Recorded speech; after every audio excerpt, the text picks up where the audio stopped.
Get a lot of questions about how we raise our pasture chicken, and so I thought I would give you a quick tour.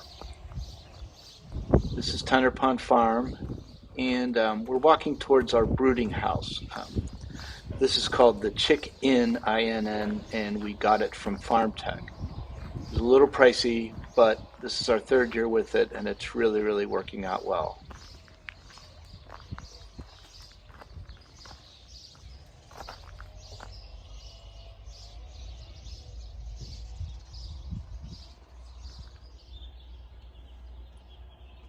We just got chicks yesterday. We do batches of around 1,700.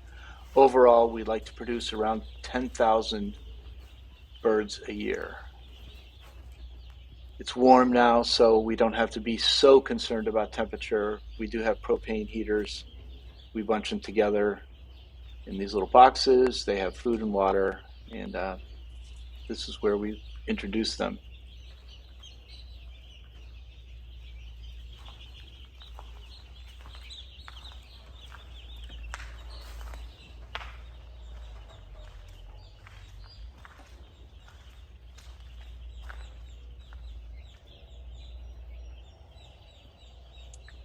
This house does double duty because in the wintertime we'll keep our egg layers in this facility.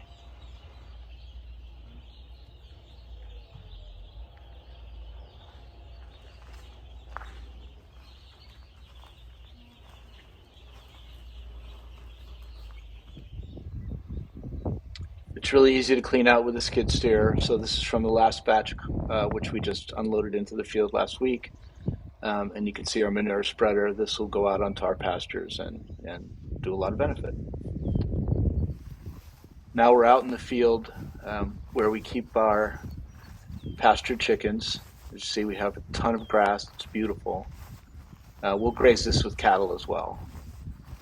We use these hoop houses we acquired from Hengear, hengear.com. We had to assemble them, but they'll last 100 years. They're beautiful.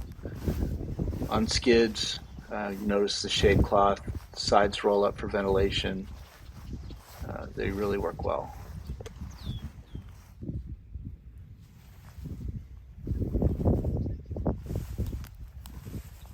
I should show you how we do our water.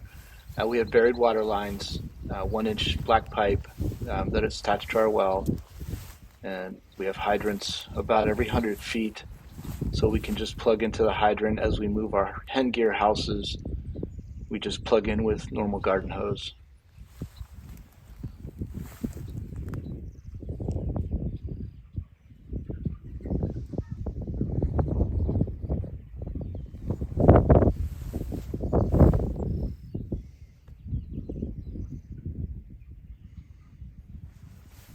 You can see the path and the disturbance and the chicken manure on the ground.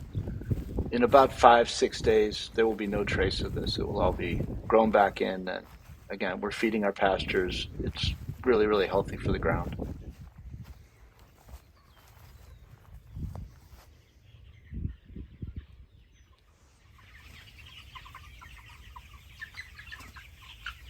Inside you see we have feeders. I'll show you the water in just a second, but this is literally the second day they've been out on pasture, and they know what to do. They're eating grass. Our water system is pretty simple. We use a barrel. The pressure water comes into the barrel. As you can see here, we use Joe float valve.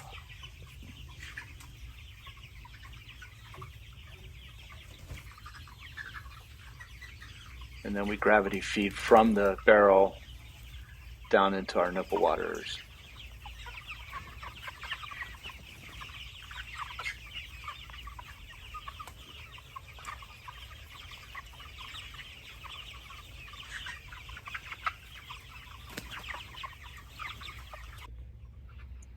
We seal off the ends with this belting. We want to keep the predators out, obviously. This is really nice because it just drags and flaps no matter which way we're pulling the hen house. Works great. The corners are open, and we have a very high-tech system. We stuff bags, feed bags into the corners.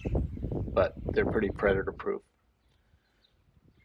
This is our grain feeder. We grind all our own feed from non-GMO corn we acquire from our neighbor farmer, Craig Fout, and just move the feeder with the houses.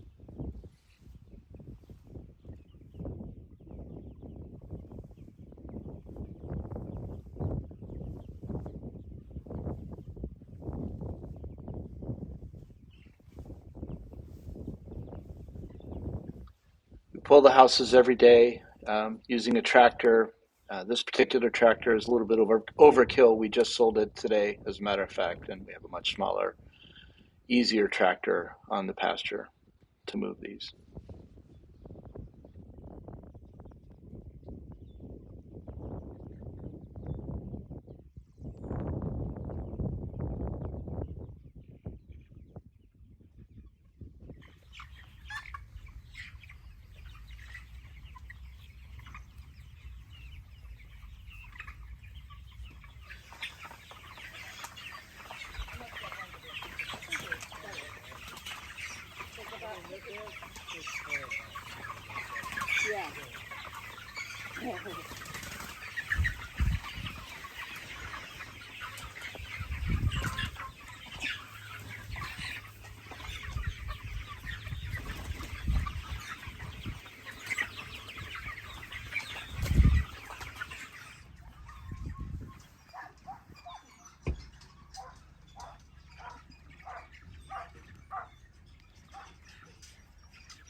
Just move these guys onto their fresh grass.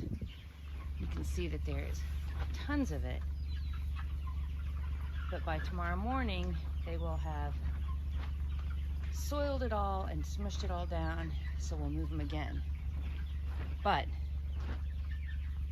look at this luscious greenery they can choose from for the day.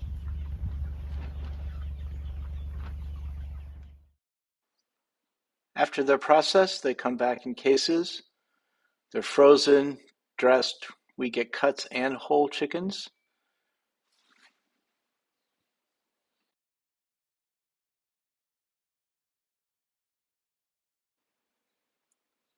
This is our fulfillment center in Greenfield, Indiana. We just load the cases in.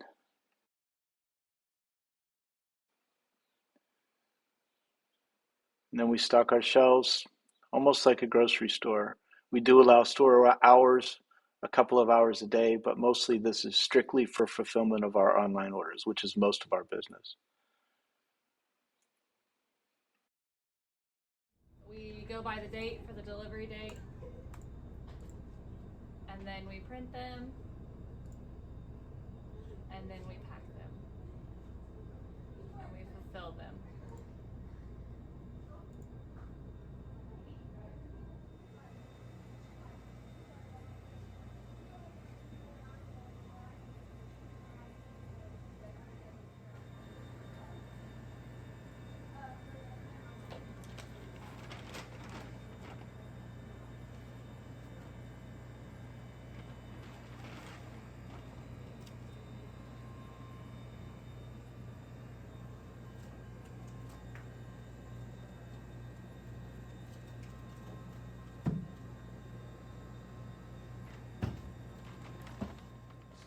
And that's how we do it.